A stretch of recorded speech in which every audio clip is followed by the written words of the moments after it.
नमस्कार, डेली 24 भारत देख रहे हैं आप। मैं हूं आपके साथ अनीता शर्मा और शुरुआत करते हैं देश दुनिया की बड़ी खबरों से। जम्मू कश्मीर के उधमपुर में सुरक्षा बलों और आतंकियों के बीच मुठभेड़ का मामला सामने आया है। एनकाउंटर में एक पुलिसकर्मी शहीद हो गया है और वहीं जैसे मोहम्मद के एक आतंकी को भी गोली लगी है। हालांकि उसकी मौत की सूचना नहीं है। सुरक्षा बलों ने बताया कि उधमपुर में मजालत इलाके में ये हमला हुआ है, जिसमें 6 बजे सुबह शाम को ये घटना हुई थी और ऐसे में 3 आतंकियों के मौजूद होने की भी सूचना मिली, जिसके बाद से जम्मू कश्मीर पुलिस, सेना और सीआरपीएफ ने सर्च ऑपरेशन चलाया। सुरक्षा बलों ने आतंकियों को घेर लिया था और दोनों तरफ से गोलीबारी शुरू हो गई। आतंकियों की एक गोली जम्मू कश्मीर पुलिस के स्पेशल ऑपरेशन ग्रुप के जवान अमजद पठान को लगी। इलाज के दौरान उनकी जान चली गई और शुरुआती मुठभेड़ में एक आतंकवादी के भी घायल होने की आशंका जताई जा रही है। ऑपरेशन रात के लिए रोक दिया गया और आज सुबह फिर से शुरू किया गया। बड़ी जानकारी आपको दे दें कि जम्मू कश्मीर के उधमपुर में मुठभेड़ का मामला सामने आया है और ऐसे में एनकाउंटर में एक पुलिसकर्मी जो है वो शहीद हो गया है, तो वहीं एक आतंकी को भी गोली लगी है, ऐसी खबर आ रही है। और ऐसे में अब लगातार सर्च ऑपरेशन चलाया जा रहा है। जम्मू कश्मीर की पुलिस जो है वो लगातार सर्च ऑपरेशन चला रही है। सीआरपीएफ के जवान भी मौके पर तैनात हैं और ये बड़ी जानकारी निकलकर सामने आ रही है कि शाम 6 बजे से लगातार मुठभेड़ जारी है और ऐसे में एक पुलिसकर्मी इस मुठभेड़ में शहीद हो गया है। तो वहीं अगर बात की जाए आतंकवादियों की, तो एक आतंकी को गोली लगी है जो गंभीर रूप से घायल बताया जा रहा है। ये उधम सिंह में एनकाउंटर का मामला सामने आया है और लगातार पुलिस जो है वो सर्च ऑपरेशन चला रही है। बड़ी जानकारी आपको दे दें कि जम्मू कश्मीर के उधमपुर में मुठभेड़ का मामला सामने आया है। और बड़ी जानकारी निकलकर सामने आ रही है जहां पर कोहरे का कहर देखने को मिला है। यमुना एक्सप्रेसवे पर भीषण सड़क हादसा हुआ है और घने कोहरे में भिड़ी 7 बसें और 3 कारें और भयंकर आग में 4 यात्री जिंदा जले। बड़ी जानकारी आपको दे दें कि कोहरे का कहर देखने को मिल रहा है। यमुना एक्सप्रेसवे पर भीषण सड़क हादसा हुआ है और घने कोहरे में 7 बसें और 3 कारों की टक्कर हो गई है और भयंकर आग में 4 यात्री जिंदा जल गए हैं। बड़ी जानकारी आपको दे रहे हैं कि मथुरा में सुबह भीषण रोड एक्सीडेंट हुआ, जहां पर यमुना एक्सप्रेसवे पर घने कोहरे में कई गाड़ियां आपस में टकरा गई और 7 बसों और 3 कारों में ये भयंकर टक्कर हुई है। और सुबह के वक्त जब यात्री बसों में सो रहे थे तभी ये हादसा हुआ और ये हादसा इतना भयावह था कि कार में आग लग गई, बसों में आग लग गई और ऐसे में 4 यात्री जिंदा जल गए हैं। भिड़ंत इतनी तेज थी कि इनमें से कई वाहनों में भीषण आग लग गई। हादसे में 4 लोगों की जिंदा जलकर जान चली गई है। हादसे में घायल कई यात्रियों को अस्पताल में भर्ती कराया गया है। ग्रामीणों का कहना है कि 25 से ज़्यादा घायलों को अस्पताल में भर्ती कराया गया है।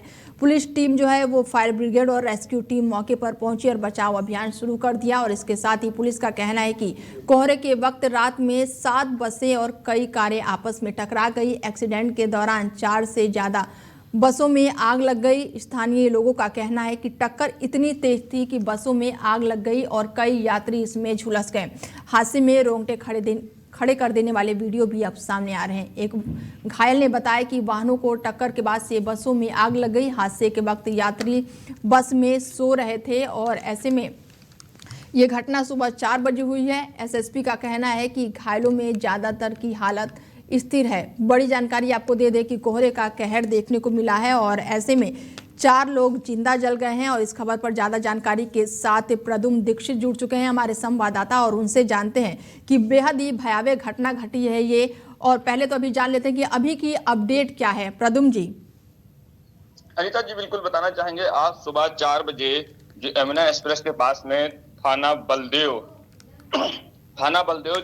के अंतर्गत माइलस्टोन 127 के पास ये सुबह करीब 4 बजे हादसा हुआ है, जिसमें 7 बसें व 3 कारें थीं और जो आगे बसें चल रही थी पीछे से वो कारें थीं।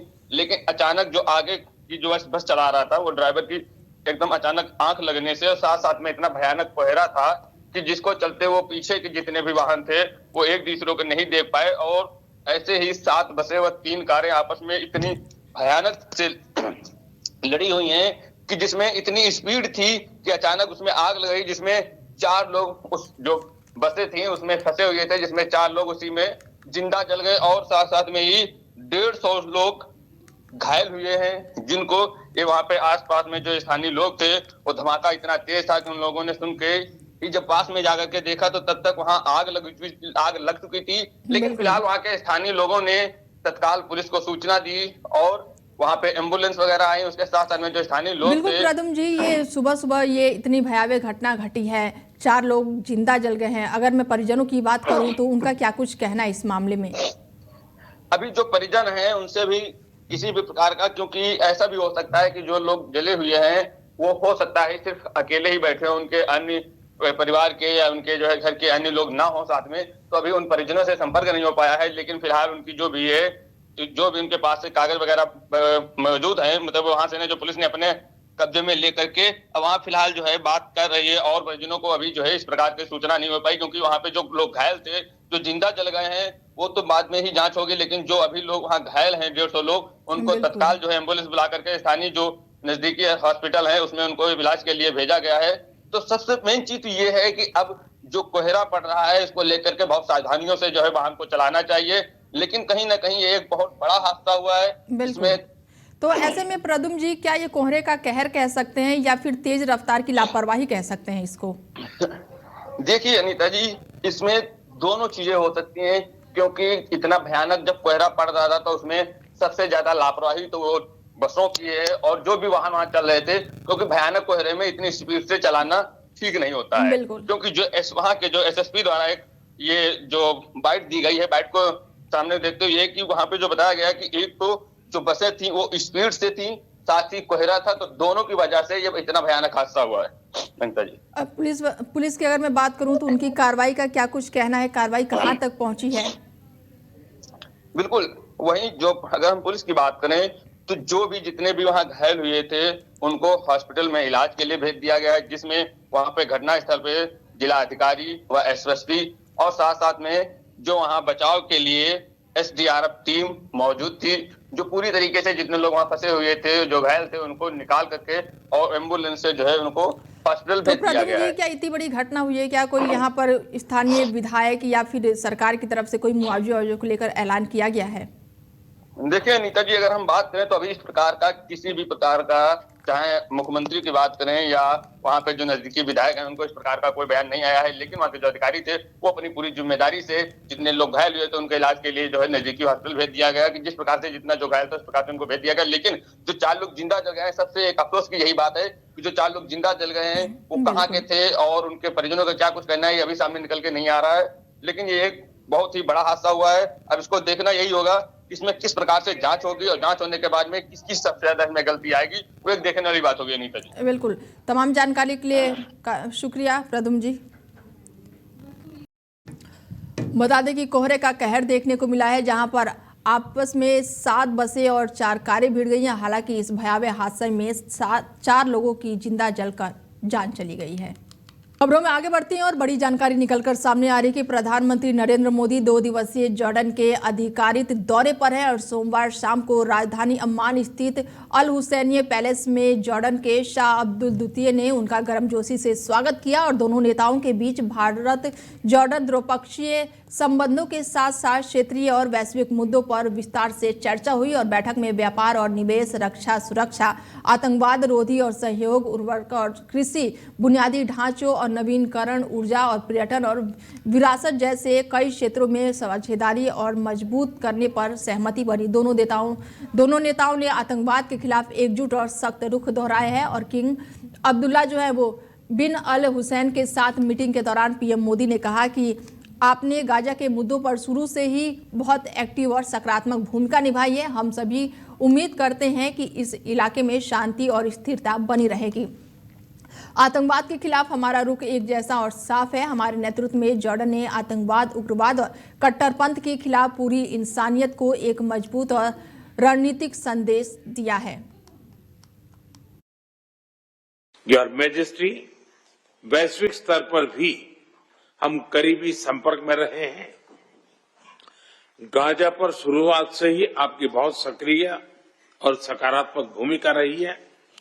हम सभी की आशा है कि क्षेत्र में शांति और स्थिरता बनी रहे। आतंकवाद के विरुद्ध हमारा साझा और स्पष्ट रुख है। आपके नेतृत्व में जॉर्डन ने आतंकवाद, उग्रवाद और रेडिकलाइजेशन के खिलाफ पूरी मानवता को एक सशक्त और रणनीतिक संदेश दिए हैं। और बड़ी जानकारी निकलकर सामने आ रही है कि आज नीतीश कैबिनेट की बड़ी बैठक होने वाली है और कई महत्वपूर्ण एजेंडों पर लग सकती है मोहर। रोजगार, प्रशासनिक सुधारों से जुड़े फैसले लिए जा सकते हैं। बड़ी जानकारी आपको दे दें कि नीतीश कैबिनेट की आज अहम बैठक होने वाली है और इस बैठक में युवाओं के लिए नौकरी, रोजगार और प्रशासनिक सुधारों के लिए अन्य एजेंडों पर फैसला लिया जा सकता है। और ऐसे में आज की बैठक पर हर किसी की निगाहें टिकी हुई है और ये बैठक आज मुख्य सचिवालय स्थित मंत्रिमंडल कक्ष में लगभग 11:30 बजे होगा। बता दें आपको कि नई सरकार के गठन के बाद से आज तीसरी बैठक होने वाली है और आज होने वाली बैठक में युवाओं के लिए नौकरी और रोजगार जैसे कई मुद्दों पर फैसला लिया जा सकता है। नई सरकार की तरफ से 1 करोड़ युवाओं को नौकरी और रोजगार देने का वादा किया गया था और इसे लेकर सरकार कोई बड़ी पहल कर सकती है और इसके साथ ही प्रशासनिक सुधार से जुड़े जरूरी फैसले भी लिए जा सकते हैं। और ऐसे में आज होने वाले नीतीश कैबिनेट की बैठक बेहद ही खास मानी जा रही है और आज की बैठक में विकास योजनाओं को गति देने को लेकर भी बड़े फैसले लिए जा सकते हैं और इसमें सभी विभागों के मंत्री और वरिष्ठ अधिकारी भी मौजूद रहेंगे। बड़ी जानकारी आपको दे दें कि बिहार में आज का दिन बेहद ही अहम है और ऐसे में नीतीश कैबिनेट की आज अहम बैठक होने वाली है और इस बैठक में युवाओं के लिए अहम फैसला लिया जा सकता है, रोजगार को लेकर अहम फैसला लिया जा सकता है, नौकरी को लेकर अहम फैसला लिया जा सकता है और ऐसे में आज का जो दिन है वो बेहद ही खास माना जा रहा है। और इस खबर पर ज्यादा जानकारी के साथ अविनाश सिंह जुड़ चुके हैं, राजनीतिक विशेषज्ञ, और उनसे जानते हैं कि आज का जो दिन है वो बिहार के लिए बेहद ही खास माना जा रहा है। एक तरह से बड़ी बैठक होने वाली है, युवाओं को लेकर, रोजगार को लेकर बैठक होने वाली है। किस तरीके से देख रहे हैं आप अविनाश जी? जी सभी को नमस्कार, जय श्री राम। देखिए, बिहार में जो बदलाव है वो तो सारे लोग देख ही रहे हैं। खास करके इस बार जो फोकस जो है वो ज्यादातर एम्प्लॉयमेंट और रोजगार के ऊपर है और यूथ के ऊपर है। और बहुत बड़ा जो चेंज होने वाला है वो आप जो डबल इंजन की सरकार जो बार बार कही जाती है उस पर ध्यान देने की बात है। पार्लियामेंट में सिविल न्यूक्लियर बिल जो पास हो रहा है उसका सबसे बड़ा मतलब यह है कि करीबन 17 न्यूक्लियर प्लांट बिहार में बनने वाले हैं जी। और ये जो है ये एक बहुत बड़ा गेम चेंजर होने वाला है। बिहार के पास अभी कोई न्यूक्लियर पॉलिसी के रिगार्डिंग या न्यूक्लियर प्लांट के रिगार्डिंग कोई पॉलिसी नहीं है। तो मेरा अपना मानना है कि इस बड़े बैठक में शायद इसके लिहाज से, कुछ एम्प्लॉयमेंट के लिहाज से, यूथ के लिहाज से और टेक पार्क के लिहाज से, न्यूक्लियर इंस्टॉलेशन के लिहाज से कुछ बहुत बड़ी खबर आप सुनने को मिल सकती है। तो ऐसे में ये बैठक जो है बेहद ही खास है। नौकरी को लेकर चुनावी वादे में कहा गया था कि 1 करोड़ युवाओं को रोजगार दिया जाएगा, तो क्या ये कदम उसी दिशा में है?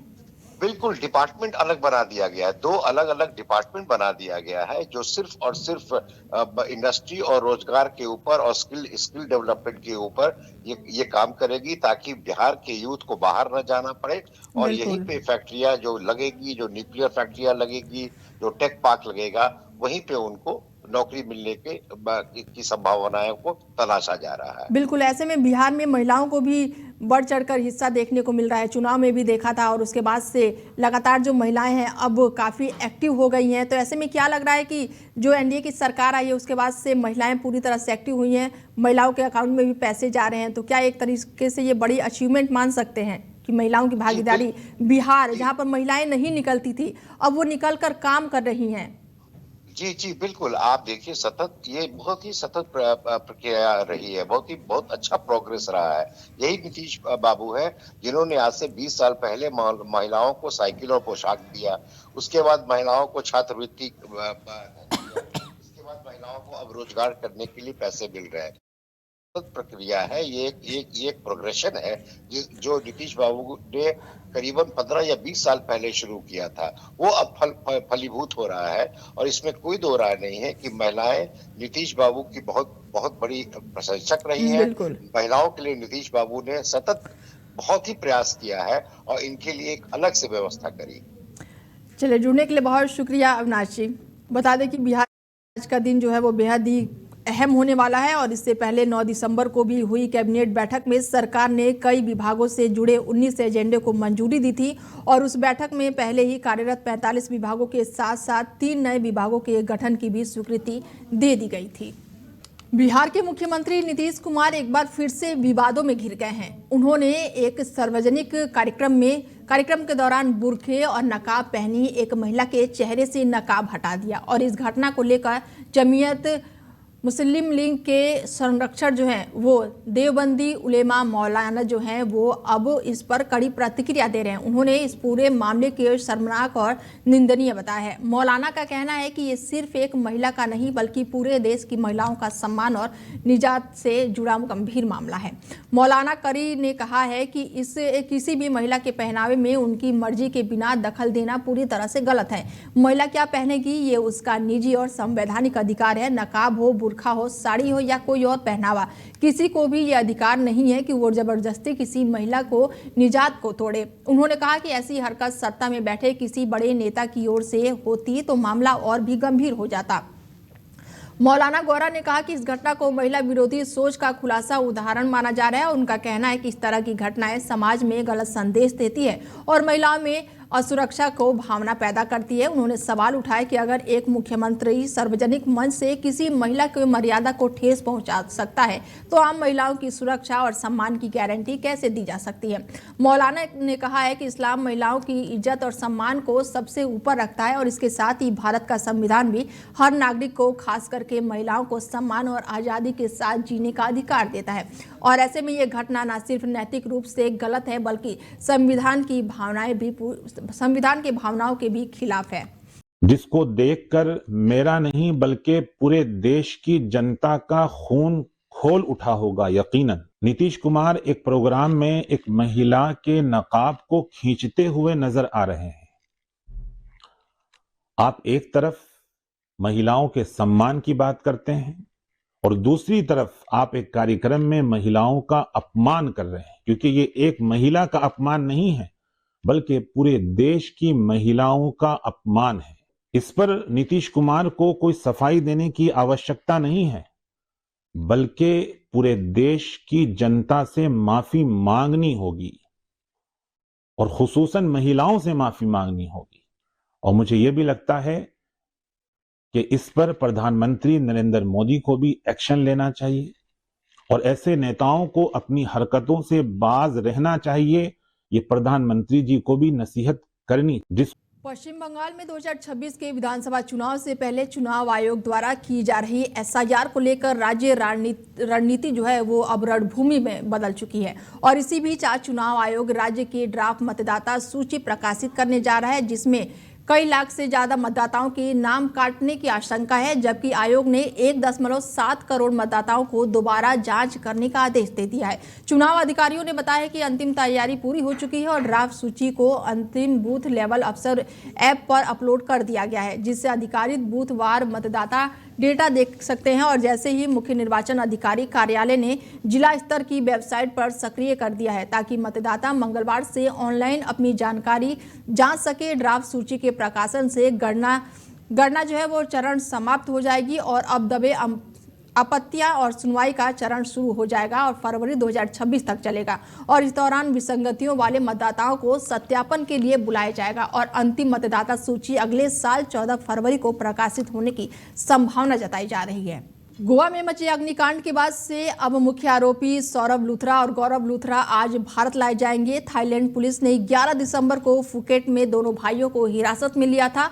भारत आने पर सेंट्रल एजेंसी के अधिकारी दोनों आरोपियों को दिल्ली के parliament house Patiala house court में ले जाएंगे, जहां से गोवा पुलिस उन्हें ट्रांजिट रिमांड पर ले जाएगी। और यहां पर बता दें कि 6 दिसंबर को गोवा में भीषण अग्निकांड हुआ था जिसमें 25 लोगों की जान चली गई थी। घटना के बाद से दोनों भाई भारत छोड़कर थाईलैंड फरार हो गए थे। थाई पुलिस ने दोनों को फुकेट से एक होटल के कमरे से हिरासत में लिया था और दोनों पर गैर इरादतन हत्या और लापरवाही का मामला दर्ज किया गया है।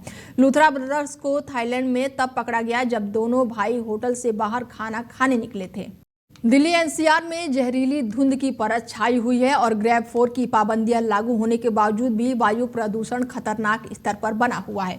केंद्रीय प्रदूषण नियंत्रण बोर्ड के अनुसार आज सुबह 7 बजे राजधानी का औसतन AQI जो है वो 427 दर्ज किया गया, हवा की गंभीर श्रेणी में रखा गया है और ऐसे में सोमवार को औसतन AQI जो है वो 427 रिकॉर्ड किया गया। हालांकि कल से आज राजधानी के औसत AQI में कुछ सुधार हुआ है। राजधानी के ज्यादातर इलाकों में AQI जो है वो 400 के आसपास बना हुआ है। आनंद विहार की बात की जाए तो AQI यहां पर 410 है, बवाना की बात की जाए तो 401 है, बुराड़ी में 377 है, चांदनी चौक में 300 से ज्यादा है, ITO में 401 है और ऐसे में गाजियाबाद की अगर बात की जाए तो 444 दर्ज की गई है। स्मॉग की मोटी चादर छाए रहने से सड़क के साथ हवाई यात्रा पर भी प्रभाव देखने को मिल रहा है। IGI एयरपोर्ट पर फ्लाइटों में रुकावट के बीच यात्रियों के लिए एडवाइजरी भी जारी कर दी गई है। ये जानकारी आपको दे दें कि दिल्ली में अभी भी प्रदूषण का कहर बना हुआ है। दिल्ली एनसीआर में धुंध की चादर छाई हुई है, एक तरफ कोहरे की मार और दूसरी तरफ प्रदूषण छाया हुआ है। ऐसे में काफी लोगों को दिक्कतों का सामना करना पड़ रहा है, आंखों में जलन और सांस लेने में लोगों को दिक्कतें हो रही है। दिल्ली के जाफराबाद में सुबह सुबह फायरिंग की घटना सामने आई है। हमलावरों ने गोली मारकर 2 भाइयों की जान ले ली है। इनमें से एक की मौके पर ही मौत हो गई तो वहीं दूसरे की मौत अस्पताल ले जाने के समय हुई है। पुलिस ने केस दर्ज कर मामले की जांच पड़ताल शुरू कर दी है। पुलिस ये जानने की कोशिश कर रही है कि आखिर इतनी बड़ी वारदात को किस रंजिश के चलते अंजाम दिया गया है। पुलिस ने आरोपियों की धरपकड़ के लिए टीम भी घोषित कर दी है। पुलिस ने बताया है कि सुबह करीब 1:40 पर जाफराबाद इलाके में फायरिंग की घटना की सूचना मिली और इस मामले में जाफराबाद पुलिस ने BNS और आर्म्स एक्ट के तहत मामला दर्ज किया है। जांच शुरू कर दी गई है। फॉरेंसिक टीम ने मौके से सबूत भी इकट्ठे किए हैं। आरोपियों की पहचान और गिरफ्तारी के लिए कई टीमें लगाई गई हैं। मृतकों के शव को पोस्टमार्टम के लिए फिलहाल भेज दिया गया है। पंजाब के माहौली इलाके से एक बड़ी खबर निकलकर सामने आई है, जहां पर सोहना में खेले जा रहे एक कबड्डी टूर्नामेंट के दौरान गोलियां चलाई गई, जिसमें एक प्लेयर की जान चली गई। बता दें कि मैदान में ये बड़ी घटना घटी है, जहां पर कबड्डी मैच खेला जा रहा था और जानकारी के अनुसार हमलावर बाइक पर सवार होकर आए थे और वहां पहुंचने के बाद उन्होंने गोलीबारी शुरू कर दी। एक गोलीबारी में एक कबड्डी खिलाड़ी और टूर्नामेंट के आयोजक को गोली लग गई, जिसमें आयोजक और खिलाड़ी गंभीर रूप से घायल हो गए। दोनों को आनन फानन में अस्पताल ले जाया गया, जहां कबड्डी प्लेयर्स को डॉक्टरों ने मृत घोषित कर दिया। और इसी बीच माहौली में कबड्डी खिलाड़ी राणा जो है एक कबड्डी प्रमोटर की हत्या की जिम्मेदारी ली है, जिसमें सोशल मीडिया पर जारी एक पोस्ट में गैंग ने दावा किया है कि यह हमला सिद्धू मूसेवाला की हत्या के बदले लेने के लिए किया गया था। पोस्ट में कहा गया है कि माहौली जो है वो कबड्डी कप के दौरान राणा की हत्या की जिम्मेदारी डिनोवाल और साथ ही अमर और प्रभात सूद और कैलाश चौधरी ने ली है। और इसके अलावा जो राणा है वो एंटी जग्गू और लॉरेंस के साथ संपर्क में थे और उसने मूसेवाला के हत्यारों की मदद और सुरक्षा ठिकाना दिलवाया था। और ऐसे में माहौली में कबड्डी टूर्नामेंट के दौरान फायरिंग हुई है। हालांकि पुलिस अब लगातार जांच पड़ताल में जुटी हुई है। अमेरिकी राष्ट्रपति डोनाल्ड ट्रंप ने दावा किया है कि हमारे पास एक स्टॉक मार्केट है जो मेरे 10 महीने में 52 गुना बढ़कर नई ऊंचाइयों पर पहुंच गया है। उन्होंने कहा कि हमारे पास इतिहास का सबसे ऊंचा स्टॉक मार्केट था, जिसमें एक दिन पहले का भी शामिल है। और ट्रंप ने इसका श्रेय टैरिफ को देते हुए कहा है कि टैरिफ से हमारे देश में बहुत ज़्यादा दौलत आई है। उन्होंने कहा कि चिप कंपनियां ताइवान और दूसरी जगहों से अमेरिका आ रही है, मुख्य रूप से ताइवान से, जिसका लगभग 100% मार्केट है और अब हमें चिप्स बना रहे हैं और हमें कुछ भी पेमेंट नहीं कर रहे हैं। अमेरिकी राष्ट्रपति डोनाल्ड ट्रंप का कहना है कि टैरिफ ने हमें जबरदस्ती राष्ट्रीय सुरक्षा दी है। पिछले 10 महीनों में जो हुआ है वैसा कुछ नहीं हुआ है। टैरिफ ने हमें जबरदस्त राष्ट्रीय सुरक्षा और जबरदस्त दौलत भी दी है। गौरतलब है कि जनवरी 2025 में अमेरिका की कमान संभालने वाले ट्रंप ने दुनिया भर के देशों पर टैरिफ लगा दिया था। उन्होंने दावा किया कि टैरिफ की मदद से उन्होंने दुनिया के कई देशों में जारी युद्ध को थाम दिया है। रूस यूक्रेन युद्ध को रोकने के लिए उन्होंने भारत पर भी 25% अतिरिक्त टैक्स लगाया। Analysts are calling for a Santa rally. Typically, it's 5 trading days going into Christmas. In the first 2 trading days of January, that's a sign of market optimism. Do you anticipate, along with the historical low gas prices, that continuing into the first quarter? Well, we've had the greatest stock market in history, Brian. We have a stock market that's gone up 52 times to new highs during a 10-month period, my 10 months. my first 10 months, we set a record. 52 days, we had the highest stock market in history, including a day ago. And I didn't look today. Maybe it's up today, I don't know. But we had 52 altogether, and there's never been anything like it. And the reason are the tariffs have brought vast amounts of wealth into our country. फिलहाल bulletin में मेरे साथ इतना ही, दीजिए इजाजत, नमस्कार।